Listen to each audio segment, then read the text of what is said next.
On Deeper Living, we are excited to have Grammy award-winning band Casting Crowns, and we're going to be discussing their latest project that's going to be available in stores soon. So sit tight, and we're going to have an exciting show. From coast to coast across North America, this is Deeper Living, bringing the inspirational marketplace to your front door. We exist to bring you the latest and greatest from authors, artists, and artisans around the world. You're going to love this. Hi, welcome to Deeper Living. I'm your host, Merity Book, and today on our program, we are excited to have the, partial part of the group of Casting Crowns, and this is a fantastic opportunity for us because here at Deeper Living, part of what we really try to convey on our show is really where talent and faith converge and really how that begins to shape the marketplace. And this band has done, I think, more for the music industry and inspirational music than any other band in the last probably 20 years. And let me go ahead and introduce. We've got Mark Hall, and you are sort of the lead, probably the lyricist and also the lead of the band, the loud guy. Yeah. and then right here we've got Juwan, and Juwan, is it DeVivo? Perfect. All right. I was going to call you Juan, but I won't do that. And over here we have Megan Garrett. And thank you so much for joining us today. This is just so much fun, and I know we bring on a lot of musicians here on our show from time to time, and one of the things that, I know that our viewers enjoy and what I always find fascinating is sort of, how did you all get started, a little bit of the history of the band. You guys shot to stardom so quickly, in terms of the charts, but you guys have known each other for quite a while, and you're all in youth ministry. So why don't you talk a little bit about how Casting Crowns all sort of came together? Well, I was with my wife, Melody. She's in the band too, plays violin, and we were just leading worship at our youth group, at our church, the one that she grew up in, and I was just going to college, and Mark came on to be the youth pastor there, and music somehow was real important to him. While we were there, I don't know how that figured into things, but we just hit it off because I liked music, and we were there. We formed a band there, and because of the influence that music has on teenagers, we decided to make a CD, put a track in it with how to get saved and start church and things like that. And just a college student there took a CD to Mark Miller from Sawyer Brown. He's a good Christian man. He was just wanting to start getting involved in Christian music, and so by that time we had moved to Atlanta, and Megan was there at that church leading worship for the youth, and we brought Andy on as a drummer, and we were all there. What's cool about that is none of that happened until absolutely everybody that's involved with it right now is in place. So it was obviously God was working to bring us all together and move us geographically and spiritually to get that all together. So that was really cool to see all that, looking back and seeing it now. So. Right. Well, I think that's so fascinating because, like we were saying earlier, it's one thing to pull 2 or 3 people together, but you've got 7 members in your band, and the fact that you guys all literally have a heart for the youth, and that's where you've started. I mean, to have that same one linear calling in your life and then be able to use the music in order to reach that and send a message. And I agree with you. Music plays such a it's just pop culture. It plays such a dynamic influence and role in the lives of kids today. Well, in everyone's life. I mean, there's all different types of genres of music, from worship to the pop to all of that influences, what we, especially as Christians, what we're putting into our minds and all of that. Let's talk a little bit about sort of, you guys started playing in the church. Were you all at the same church at this time? Well, Jawan was just saying that 4 of the guys came up, 5 of you guys came up and to the church I grew up in, and Mark was called to be the youth pastor, and they all they didn't come up to be a band or anything. They came up to really pour into the students and to help Mark, because there was 250 students when you came, somewhere around there. There's a lot of students. And so that's quite a bit. No. Yeah. So you guys really all met then in the same place. Yeah. Right, at Eagles Landing. Yeah, which is just amazing. But you guys are in different churches now, or are you guys still in the same home church still? Well, Megan and Ryan they're just starting in a brand new church next week, isn't it? Yeah. Good stuff. That's probably about an hour away. Hector's in Rome, Georgia, about an hour away, because his brand new wife was just finishing school. So he's working with students with his wife there. Andy's just down the street. And then 4 of the 7, Melody and Joanna, Chris and I, are at Eagles Landing. So we we led worship this morning in church and then headed over here. So we're still real. That's still our priority, is what we're doing in the church. I was going to say, how has that been to really sort of find the time to balance out the success, which is truly sort of this overnight thing? A lot of times bands have the luxury of sort of getting out their first CD, and that's kind of breaks them into the market, but they don't always have necessarily the success. And then maybe by the second or third CD, their fan base begins to start growing and growing. You guys really didn't have that luxury. How has that affected, obviously you're all called to ministry, so how has that affected the balance between finding the time to tour and to continue doing, ministering and using that as your first priority? I think the first thing is learning that every opportunity is a good opportunity. I mean, we don't get called to go be a part of bad things. So it's hard to make decisions when everything that comes your way is, hey, God's leading us to tell you that you need to be here, and that kind of thing. It makes it kind of tough. And even with our churches at home, so you have to decide up front, this is what we're doing with our families, and then this is what we're going to do with our churches, and then this is what we're going to do with Casting Crowns. And God's really, really honored it. We're just in a different kind of place. A lot of bands, God's calling on their life is to be out there. And we were talking about genres earlier. That's what's so cool about Christian music. Is there's so many different kinds of genres inside of Christian music. There are those bands that are out there just speaking straight into a culture that doesn't know the Lord. Our calling is a little bit more towards the discipleship side of that, and just talking to the church. And it works really well because the ministry that we have in the church feeds the ministry we have as Casting Crowns. So when we sing songs, there's songs that are happening to us, they're happening in our church. That's why everybody kind of connects with, I think, what's going on in the songs. Right. And I think that is also, just listening to you, how your ministry really obviously overlaps the music that you guys are producing and the lyrics behind that music and the message to reach young people. And I think that's probably what young people, well, young and old, I think that's where you guys have a great cross demographic that you pull from, but I think that's what resonates with people when they hear your music, is it is raw, it's very truthful, it's very honest, and the lyrics aren't complicated. It really speaks to people right where they're at. It's not, it just kind of gets in there. And I want to hold up, this is going to be your latest CD. This is available in August, and this is called The Altar and the Door. And we're going to talk a little bit more about really how this CD sort of came about and what was the whole idea behind sort of what sparked the, I should say, inspiration to write this album and the CD. But with your, before we kind of get into that, how are you guys touring right now? I want to talk about your trip to Korea. You guys just got back from Korea. Right. And that was unique. You guys were the first U.S. band well, it was North Korea. Or North Korea. So, yeah. Ever to be asked to come over and sing. It was the April. It was a Spring Friendship Unity Festival. It's a festival that they hold every year, honoring their dear leader, and they invite bands from all over the world to come. It's just the U.S. hasn't been represented really many times. Not really in North Korea. Yeah. So but in a Christian band on top of that, it's just pretty amazing. But so when we heard of the opportunity, we thought, well, this would be great, but don't really see this happening. And God really opened up some doors, and we were able to sing our songs, and it was good to be sort of the first to go over there and start building a bridge between our countries, because arts have always been a neat meeting place for different cultures and different countries in other times of strife between nations. So it was very interesting, and we learned a lot, and we really want to go back. So now, did that come about with a personal connection, or was it through the record label, or was that something that?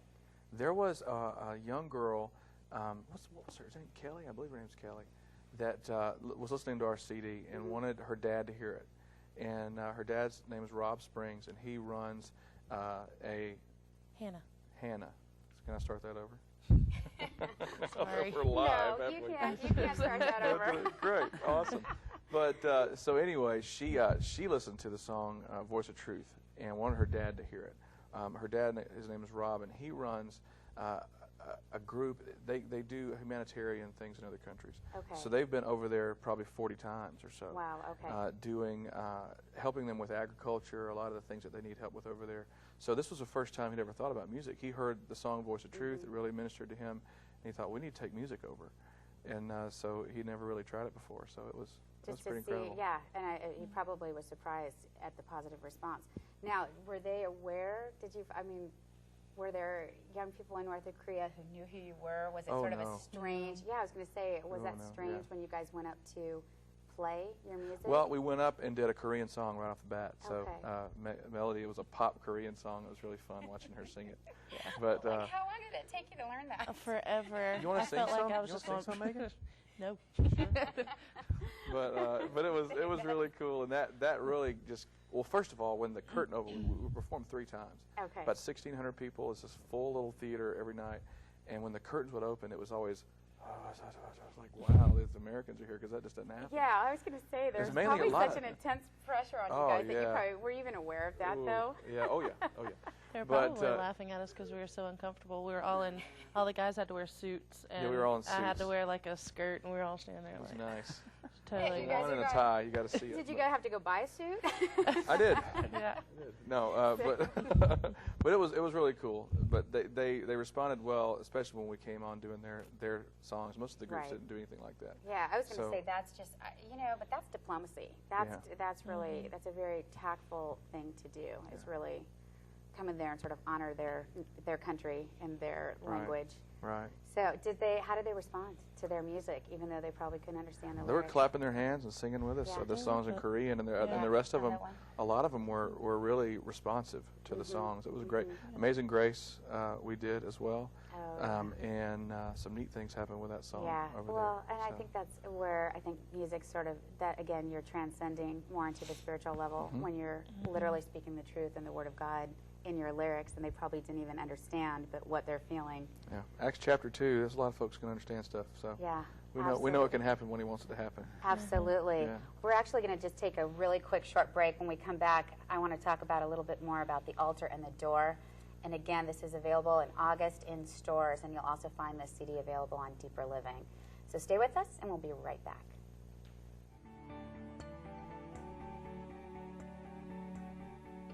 Hello, and welcome back to Deeper Living. I'm Meredith Book, and we've been visiting with half the crew of Casting Crowns. And before the break, we were talking about what an incredible opportunity they had to travel over to North Korea, and just that whole experience, and really sort of the first band to ever do that. But I want to jump to, really, in this half of our show, your brand new CD that's going to be coming out, The Altar and the Door. And let's talk about this a little bit, because this really, Mark, why don't you start off and really share sort of the inspiration? I know each CD, each project really sort of begins with the seed that gets planted and kind of grows into something, but share a little bit about the inspiration behind this. Well, I think with all of our 2 CDs and our vast years of experience, but the 2 CDs that we have been, this is what's going on in our lives. And I think that just being in the church, what really connects with people is sincerity. They just want to know that you're real, and that Right. you get afraid sometimes, and you mess up, and and I think that's always been sort of where we've come from. Is first we start with us. This is what I'm dealing with. Is anybody else out there dealing with this? Is anybody Right. else out there ever scared or feel like a failure, any of these kind of things? And then we move into some maybe harder issues to talk about, but then we sort of earn the right to do that. You know what I'm saying? So with this record, we're doing the same thing. The Altar and the Door is that struggle that we all face of the 2 me's. There's the me at the altar, and then there's me at the door. And at the altar, Right. it's like everything. There's so much clarity when you're right where you're supposed to be with the Lord. And you're hearing His word. You know how you should live. Everything's black and white. Temptation just stinks in your nose. It's like the day after youth camp when you're a teenager. When you're on that high, you're just like, it's it's so, and like somewhere between the altar and the door, for me, it's like amazing how much stuff just kind of leaks out. Right. And I get out there in Right. the world, and suddenly I'm like, I know I believe this, but this is different. Is this a different situation? Is this really God saying this, or is this me Right. saying this? And all these questions we start going to, and suddenly things can get a little gray. And there's a difference between a highlighted verse in my Bible and a highlighted verse in my life.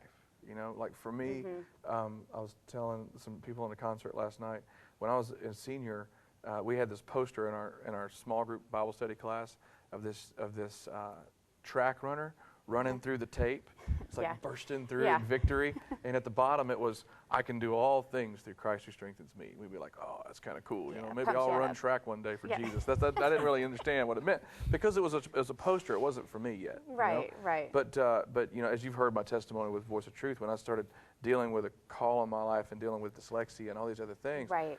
now I'm in my, you know, I'm on academic probation because I can't pass the classes for something I know God's calling me to. Suddenly, I can do all things through Christ who strengthens me. Right. You know, now that verse is a totally different verse. Right. Now it's part of me. Now it's applied to your life. Well, It's see, the I reality. think we've all got that stuff in our life. We've got things that are part of us, and then we've got things that are still just kind of these things that we quote and we sing off screens and that we know it's true, Right. but our lives aren't really acting it out yet. So for me, the altar and the door is that journey. Even the cover of the CD, it's taken from the altar, this shot, and there's just a little walk to the door, but it's amazing how long that can be. Right, and I think that's, you know, and again, I think dealing with the youth, especially today, because you kind of hit those critical points in your life as you're growing up, and that's where, you know, as adults, you're kind of in a different, you're dealing in a different scene, a different peer group, a different, you know, different reality.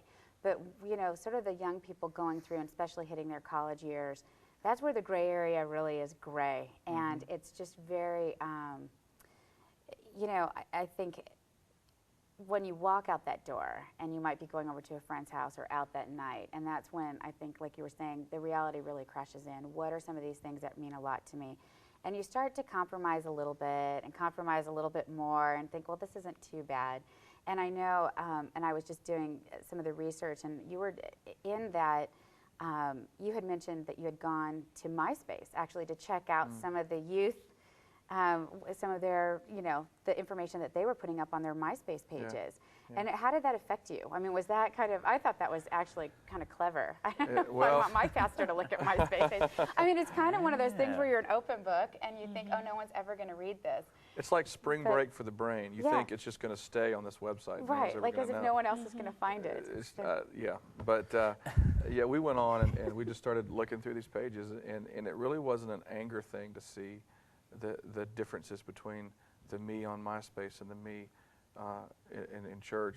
It was more just a realization of what, you know, MySpace isn't the problem. MySpace is just showing us what the problem was already.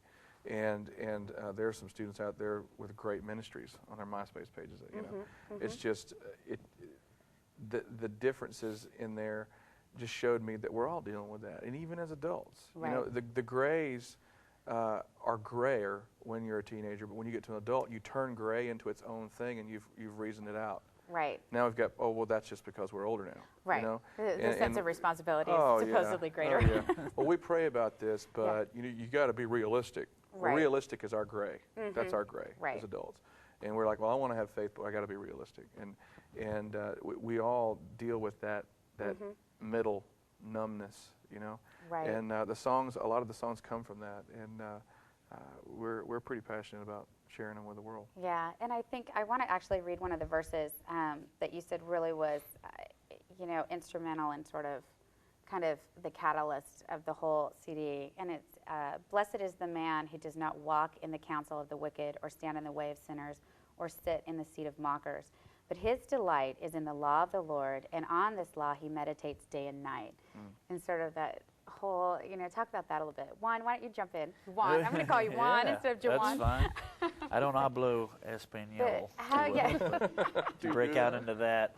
You can speak to our Hispanic viewers, but touch on that a little bit, on how this, you know, how that verse really started to sort of shape the music that, you know, kind of has come forth on this. Well, and the verses, if you pay attention to the posture of the person who's in, you know, the man that's not walking or sitting, but at first, you know, if you take it and it's happy if you're not doing these things, but if you did, then the first verse you're seeing that he's walking with sinners, and he's sitting with the scornful, and then he's just, you know, then he's just in their way, you know, and now you're among that situation.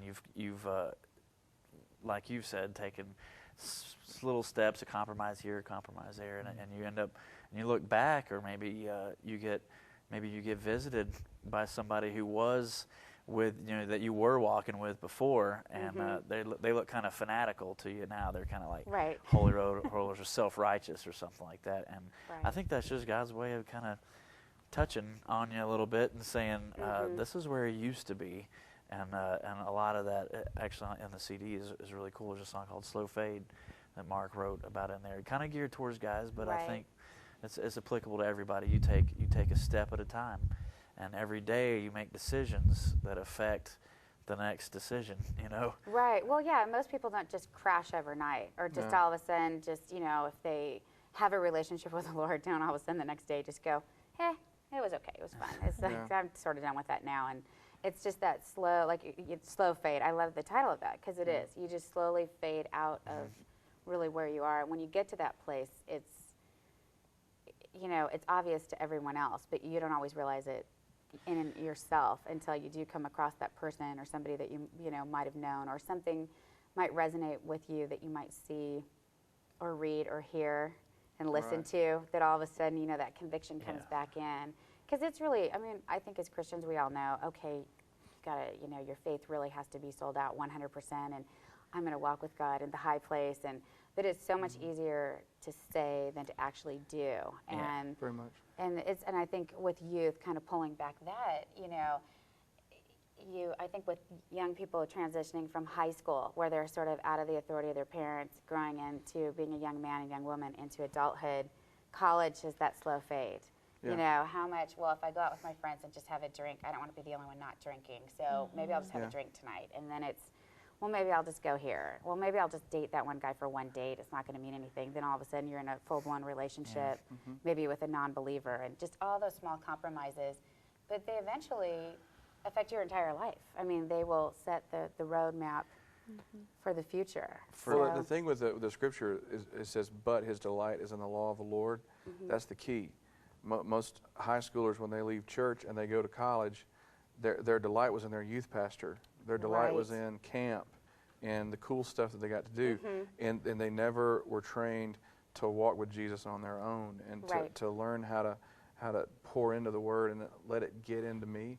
Because that's you know, the day after youth camp kid could be the guy that's just walking in the counsel of the wicked. He comes home and he's just kind of hanging out with the people that aren't pouring Jesus into him anymore. And you're not spending time with God. And I think as a believer, that's the first thing Satan comes after. Oh, yeah. Because if he can separate you from your time with Jesus, things get grayer. Things get a little easier to say yes and no to. You know? And that maturity process, and I think that's where, like you said, the gray's different when you're an adult. But when you're still, you know, young, you've got the tendency to,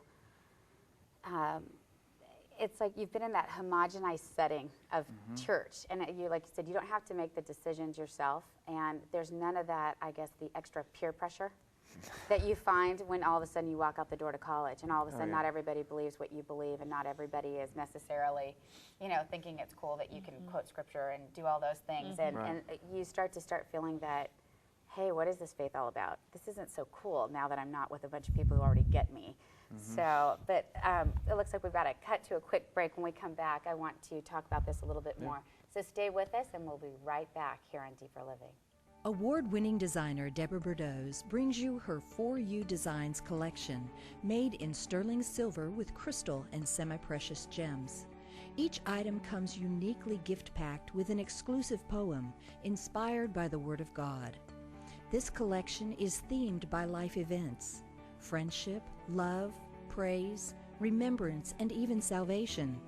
The perfect reminder of God's promises for yourself or for a cherished friend or family member. With the For You Designs collection, you will never be at a loss for words.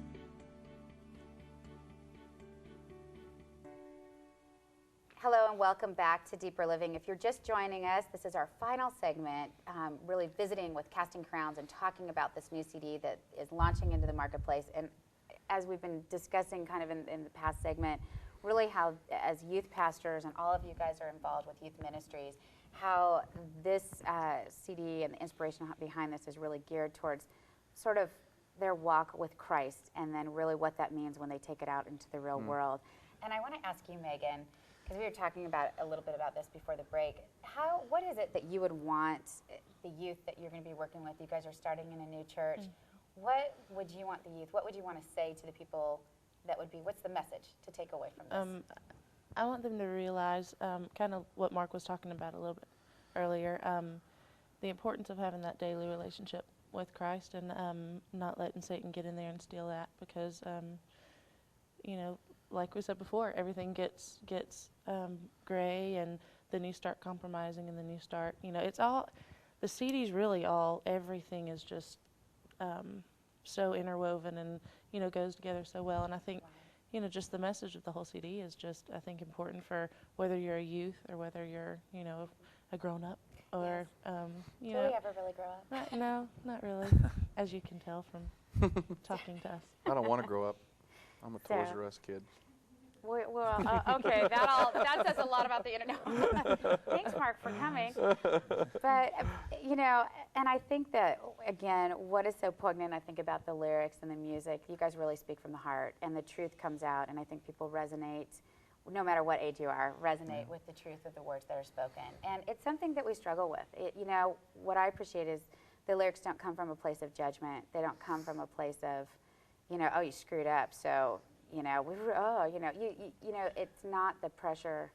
Kids get their own pressure. It's really coming from a place that breaks your heart, that says, you know, you really need, it's so much easier if you just stay on that direct path, that direct communication, straight to the Lord, and understand that relationship with God is truly a friendship, and that, you know, if you're looking to all your other friends and peers to sort of get that validation, you're not going to find it. You know, it's going to only come truly from really your own personal relationship and those revelations that God shares with you in your life.